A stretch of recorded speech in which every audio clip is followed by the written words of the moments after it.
Torex institute Bhopal. DSO किस तरह से काम करता है वो मैं आपको बता रहा हूँ। डीएसओ बेसिकली क्या होता है कि क्लॉक डेटा तो चेक करता ही करता है, वोल्टेज चेक करने के भी काम आता है। बिना डीएसओ के रिपेयरिंग सिखाई जा रही है कई जगहों पर पूरे, तो अब उसको तो खैर भगवान ही मालिक है, उसका मैं क्या बोलूँ, भगवान तो खैर हम सबका मालिक है। तो अब यहाँ पर जो चीज़ है कि डीएसओ के बिना भी लोग रिपेयरिंग कराते हैं, तो ये बहुत ही हैरान कर देने वाली बात है। आइए मैं इसका कुछ आपको उदाहरण देता हूँ कि किस तरह से आपको चेक करना होता है। तो चलिए चलते हैं। तो देखिए हमारा ये डीएसओ पकड़ो, ये हमारा डीएसओ है, डिजिटल ऑसिलोस्कोप। इसका मेन कंसेप्ट क्या है कि देखिए मैं आपको वोल्टेज चेक कराता हूँ। अब ये हमारे पास वोल्टेजेस है हमारे पास, ये हमारा मल्टीमीटर है और मल्टीमीटर पे जब हम वोल्टेज चेक करेंगे, देखिए 3.96 है, एम्पियर 0 दिखा रहा है अभी, इट्स ओके, हमने सेट किया हुआ है। अब देखिए यहाँ पर जो वोल्ट है, देखिए वोल्ट आ रहा है, volt is 3.98, so but volt is actual 3.96। Start हो रहा है और एंड दिखा रहा है 3, तो हो सकता है मीटर में थोड़ी सी दिक्कत हो। ठीक, अब ध्यान से देखिए मैं कहना क्या चाह रहा हूँ। अब ये वोल्टेज है और ये इस आईसी पर क्या हो रहा है, ये वोल्टेज आना है, ध्यान से सुनना भैया। यहाँ पर 3.8 वोल्ट आ रहा है, मल्टीमीटर 3.8 दिखा रहा है। हाँ। क्लॉक डाटा तो करेगा ही ये चेक। एक बहुत छोटी सी चीज बता रहा हूँ, ये आपके घर में पानी आ रहा है, पानी कितना आ रहा है, 10 लीटर पर 2 मिनट 5 मिनट में आ रहा है। ठीक है, पानी तो पानी दिख रहा है आपको, अगर वो लाल पीला इस तरह से कुछ दिख रहा है तो आप पकड़ पाओगे, अदरवाइज पानी तो पानी है, मतलब वोल्ट तो वोल्ट है ना, मल्टीमीटर तो वोल्ट दिखाएगा। तो जब तक पानी का मीटर नहीं होगा आप चेक कर पाओगे कि पानी क्या है। अब ये वोल्ट तो आपको प्रॉपर दिख रहा है, अगर वोल्टेज में कोई ग्लिच है, वोल्टेज में कोई डिस्टरबेंस है, तो ये मीटर नहीं बता सकता। वो सिर्फ क्या बताएगा, उसके लिए हमें क्या चाहिए, डीएसओ। जब आप डीएसओ से चेक करोगे तो देखिए वोल्ट की क्या स्थिति। डीसी करंट क्या होता है, डीसी करंट, डीसी वोल्ट कैसे चलता है, ऐसे चलता है, सीधी लाइन चलेगी। और एसी कैसे चलेगा, एसी और डीसी का हम डिफरेंस मैं आपको बता चुका हूँ। अब मैं यहाँ पर आपको चेक करा के दिखाता हूँ। देखिए ये हमारा मैंने लिया इसको। अब यहाँ पर अगर वोल्टेज में कोई ग्लिच है या वोल्टेज में कोई प्रॉब्लम है, तो आपको जैसे आईसी पे अगर वोल्टेज डिस्टर्ब जा रहा होगा तो भी क्या होगा, डिस्प्ले नहीं आएगा या पर्टिकुलर वो सेक्शन काम नहीं करेगा। देखिए अब जैसे मैं इसको यहाँ पे लगाता हूँ, ये देखिए वोल्टेज आया जी, नीचे गया,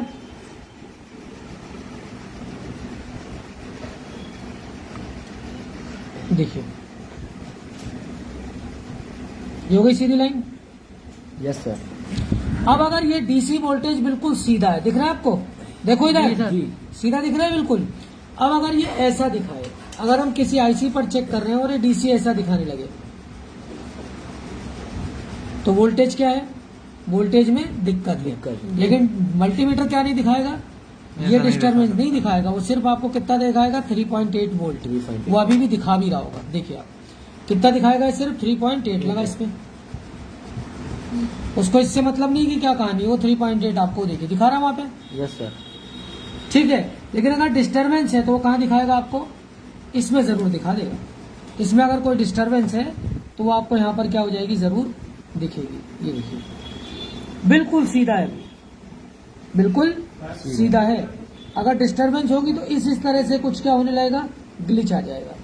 ठीक है, तो आप ये मत सोचिए कि क्लॉक और डाटा को ही चेक करता है, ये सारी चीजें चेक करता है। वोल्टेज भी हम इसी से चेक करते हैं, जब एक्चुअल लैपटॉप मदरबोर्ड रिपेयर करते हैं तो वोल्टेज की लाइन हम यहीं पर चेक करते हैं कि वोल्टेज की लाइन प्रॉपर सीधी है या नहीं। अगर वोल्टेज में ग्लिच है तो मल्टीमीटर तो नहीं दिखा पाएगा, वोल्टेज में प्रॉब्लम है तो दिखा नहीं पाएगा, तो कौन दिखाएगा, ये DSO. That is the reason DSO is must. अगर आपका एक्चुअल 100% रिपेयरिंग, मेरा 45वें दिन बच्चा, 30वें दिन बच्चा लैपटॉप रिपेयर करने लगता है। क्यों, क्योंकि मैं उसे पूरा टू द पॉइंट क्या देता हूँ, नॉलेज देता हूँ। 30वें दिन वो मोबाइल रिपेयर करने लगता है, क्योंकि हर चीज का क्या है, नॉलेज है। अब इस आईसी में तो हमने बहुत छोटी सी चीज बताई आपको, वोल्टेज। इसके अलावा और क्या क्या होता है इसमें, वो दिखाता हूँ मैं आपको। अब देखो ये कॉपी है तो डिस्टर्ब है ना, फेयर होती तो अभी सब समझ में आता। 10 बार बोलता हूँ कि बिगर लाइन वाली कॉपी लो। ये आईसी है, लाइव वीडियो चल रहा है, काम करो तुम लोग अपना।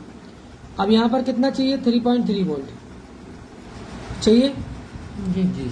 ये तुम हो, एक्स पर्सन है, इसे जिंदा रहने के लिए सिर्फ क्या चाहिए, खाना चाहिए, पानी चाहिए, पानी चाहिए, हवा चाहिए, तब जिंदा रहेगा ये।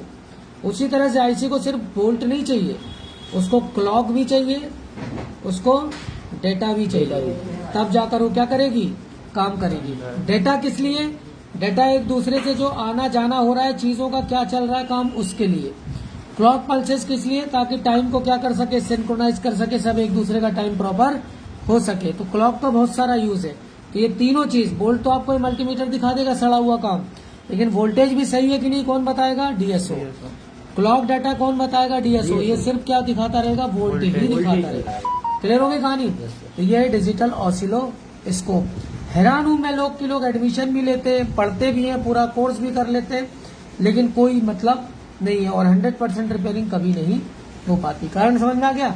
डीएसओ का काम क्या है, समझ में आया कि हम जैसे ही लगाएंगे ये प्रॉपर तरीके से क्या करेगा, वोल्टेज की स्थिति सही है कि नहीं वो बताते। मतलब पानी अगर गड़बड़ है तो क्या होगा, मल्टीमीटर नहीं बताए, कौन बताएगा, वाटर मीटर बताएगा। या हमारा मुंह बता सकता है, जबान बता सकती है कि वो क्या है, लेकिन 100% क्या कैसा है जबान भी नहीं, इसके लिए मीटर ही चाहिए। तो ये डीएसओ और ये डीसी मशीन। क्लियर हो गई। बाकी रिंगर वाइब्रेटर अब वही है, झाड़ फूक के काम करने का जमाना चला गया है। अगर कुत्ते ने काटा है, सांप ने काटा और आप झाड़ फूक के चक्कर में पड़ोगे तो क्या हो जाओगे, निपट जाओगे। क्लियर हो गई कहानी।